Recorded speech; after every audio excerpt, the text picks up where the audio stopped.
idea about that, those numbers? 9,000. Sorry, a little louder. 5,000? 9,000? Did you count it? Did you count it? What it's a rule. What kind of rule is that?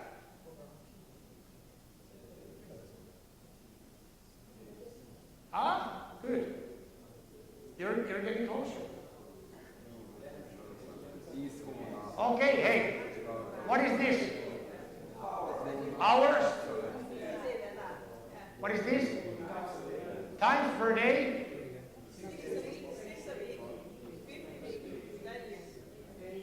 Excellent. And now when the parents are asking me that my little Jimmy or Jenny is going to the NHL, because they do, they're telling me that my son is so fast.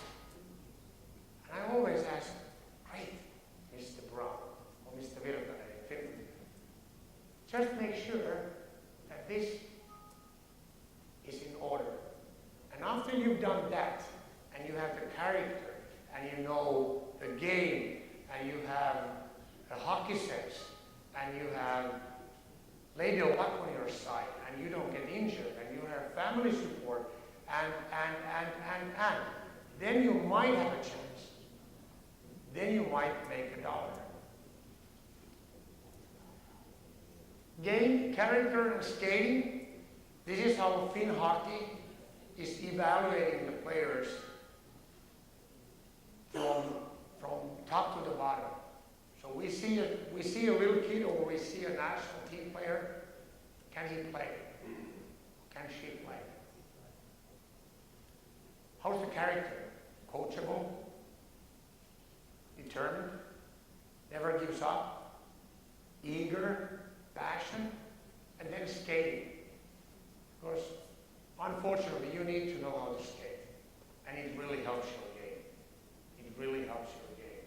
And these 3 words are exactly the same that I'm using in our club with the little kids. Game, character, and skating. If you discuss about the character of the little kid, and you ask, hey Johnny, what does character mean? He doesn't have the faintest idea. But if you tell him that, hey, character means that we always help your teammate, we always give our best, then he understands. Always 100%, never serious. Game's over. The only really loss is in my head. And again, during last weekend, I felt so frustrated because we lost. The last game against Spartak from Russia, we lost 3-2, short game. 3-2, the shots on the net were like 25 against 10. We were like hammering them, and I was like committing a suicide. I was like trying to jump in front of the car. I don't have a gun. If I had a gun, I might have shot myself. And I went home and I was like, luckily my wife is a very wise lady. And she told me that, look at the kids. So 1 minute after the game, kids were like, blah, blah, blah, blah, blah, blah. And when I asked, what was the most funniest or coolest thing in this tournament? And I was waiting for the answer. Well, the big goal that I just scored. Our best forward said, snacks. Snacks! For Christ's sake. You just played 6 high-tempo, high-caliber, PV level, U12 level games against the best teams in Finland. And you say, snacks! Get out of here! Give me your skates. So it's in my head. And it's still so painful. So let it be a relief for you that whenever you feel the pain, it never goes away. So that's why the old phrase that count to 100, it really helps. And stop after the 3rd beer, because Our team, our tribe. We don't have the logo. We have a logo, but we don't have a logo for IFK or Joke. The same thing, Mika and myself, we've been with the national teams several years. 20 years ago, Finnish junior national team players saw the Canadian logo, and they went like, I took our U17 team to Red Deer, Alberta. Canadians were doing off ice with only the short spawn, nothing else. So the boys were 16, 17. Huge muscles. They probably even oiled their bodies, and they were like, so one of our players took his bag, went there, and came back. And I said, Yari, Yari, where are you going? There are some men. I said, they're not men. They're 16-year-old Canadians. And his tournament was over. But it doesn't happen anymore. The Canadians, US or Russians can't intimidate Finns anymore. Our players have the respect for a Canadian logo, US logo, Russian logo, but it's just a logo. And that's the same thing that I want to teach my kids. That you meet IFK, you meet Kärpä, Tappara, anybody. Just a logo. Just a jersey. It's our team. It's not my team. It's our team, our tribe. That's why we have 75-year-old Eli. Submarine. Again, some math. 80% of the people think about history. Oh, it was a bad day, we lost the game, blah, blah, blah. 15% think about the future. And only 5% live present now. Because this momentum, after 2 minutes, is gone. Coffee price in Brazil. I had this quote like already probably 10 years ago when I put down that the coffee price in Brazil doesn't change. Today it's bullshit, but it has changed. Coffee in Finland is so expensive. But it means that whenever you lose a game or you win a game, 1.3 billion Chinese don't even know that Finland exists. So before you fire your assistant coach, before you hit somebody, you have to think twice. This is what I would do, personally. Every morning, this morning, when I wake up, very nice hotel, thanks Isman, very nice bed. The TV didn't work, but I don't need that. When I wake up in the morning, I always try, how's my feet? And when they work, I can walk. Because you have lots of people in wheelchairs, and they can't walk, they can't skate, they will never be able to skate. Then I go to the toilet, and I watch the mirror, and I say, hello, Sieppi. It'll be a great day. Because that's the first and probably the only positive feedback that you're going to get during that day. Fertilization. I was coaching U17 national team on the boys' side, and we lost to Sweden, the final game in the Four Nations Cup. And I was totally done. Again, cutting my wrists, hanging myself. The Swedish coach, at that age, or at that time, probably even older than I'm today, even more gray hair, came to me and took me behind the corner and said, young coach, I'll give you one very good tip. There's only one competition in the world that you really need to win. And that's the one, fertilization. It's a tough word, but it means that when a woman and a man are having a very nice time, and the baby gets his or her star, when the semen finds the egg, probably 20 million other semens are behind you. So you can meet the egg, you can raise your hand, I'm the winner. That's the only competition. We all have won that competition. So we're we're all winners. Only competition, honestly, that you need to win. Everything else, not necessary. Affect yourself. You're the only person in the world who can affect yourself. Not me, not Daryl, not even Daryl with his jokes. And I've known him for 15 years. Minor in nature means something is really big, but a lot of things are quite small. Then we have a little video which reminds me about why do they play, and yeah, do we need to find that?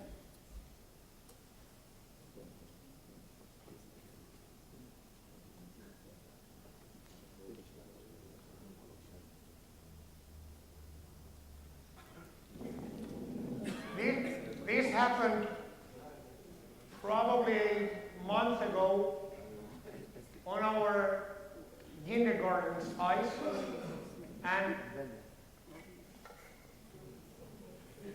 look at the face.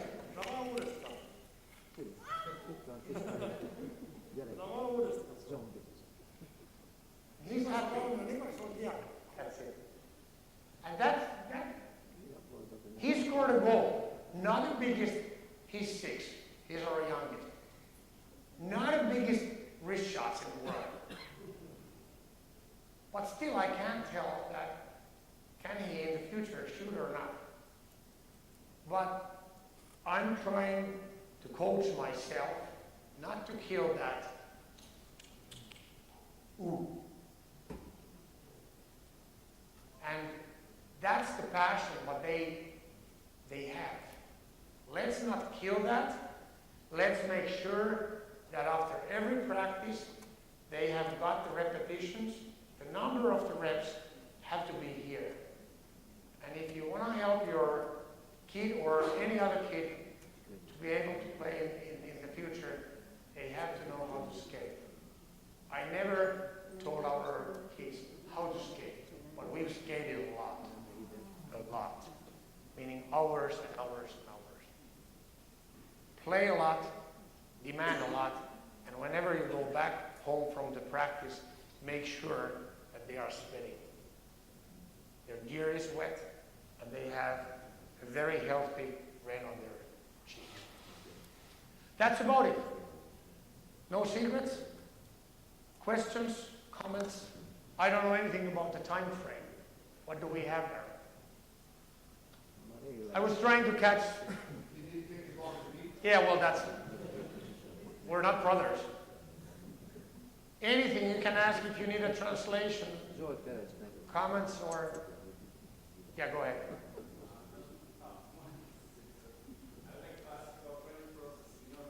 Yeah.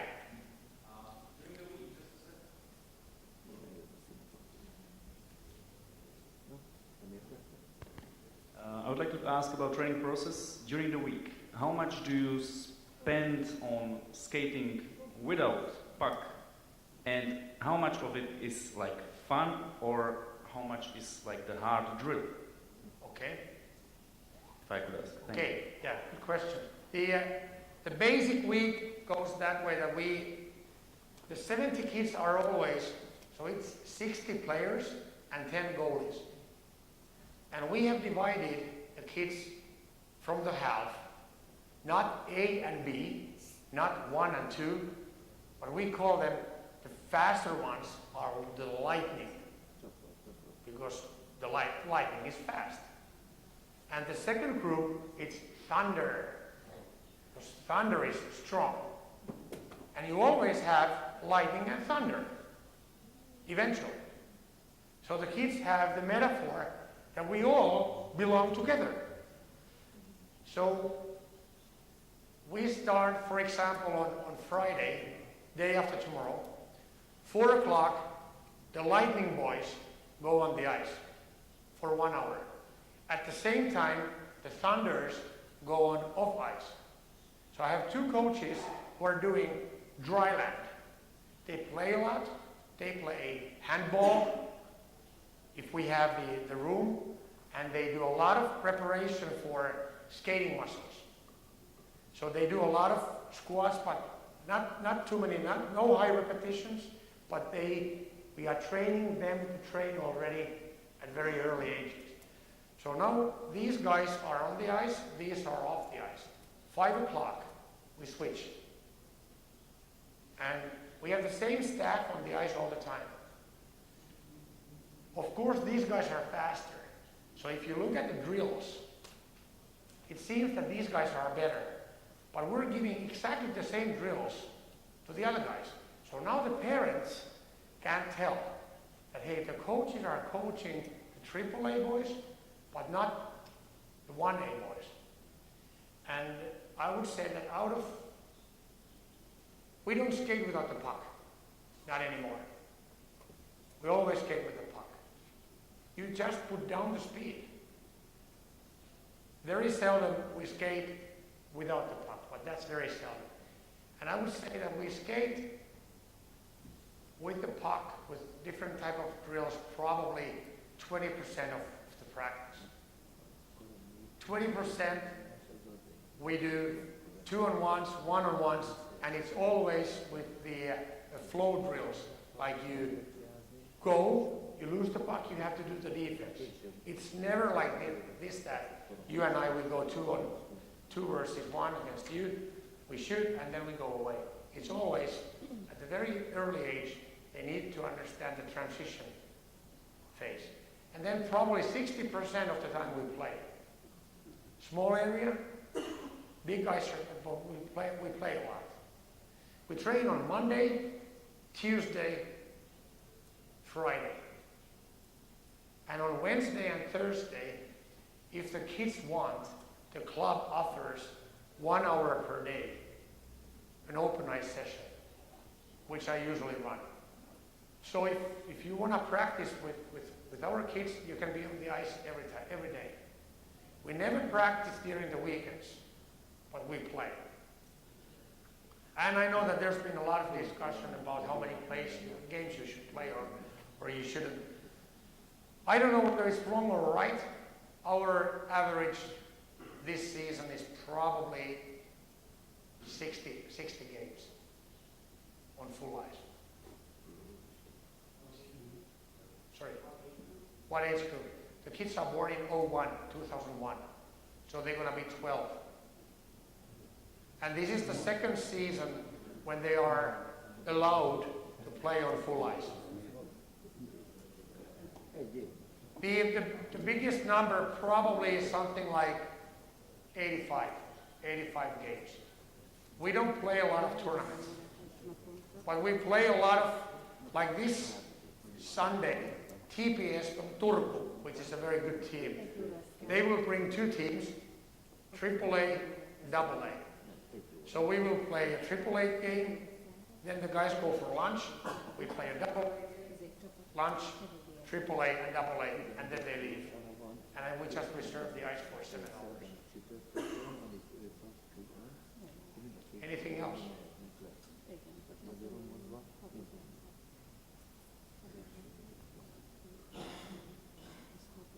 If not, enjoy the spring. You already have the summer here. We still had about half a meter of snow back home in Finland. Hopefully Mika and I can take the sun with us back home to Finland and enjoy the championships. And it's a very small world. Like, people are meeting each other's year after year and year after year. And so if we meet anywhere, just grab my sleeve and say that, hey, this is what we tried, and this is what we tried, and it really didn't work. And this is what we tried, and it worked. And if you ever want to be in connection with me, it's on our website. It's the email address. Okay, thank you.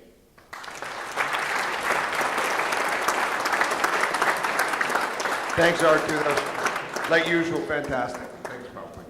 Just one thing to go with that. As Arto was saying, lightning and thunder. We also, in the team I used to play for, we had the group I was involved in, the Turkeys.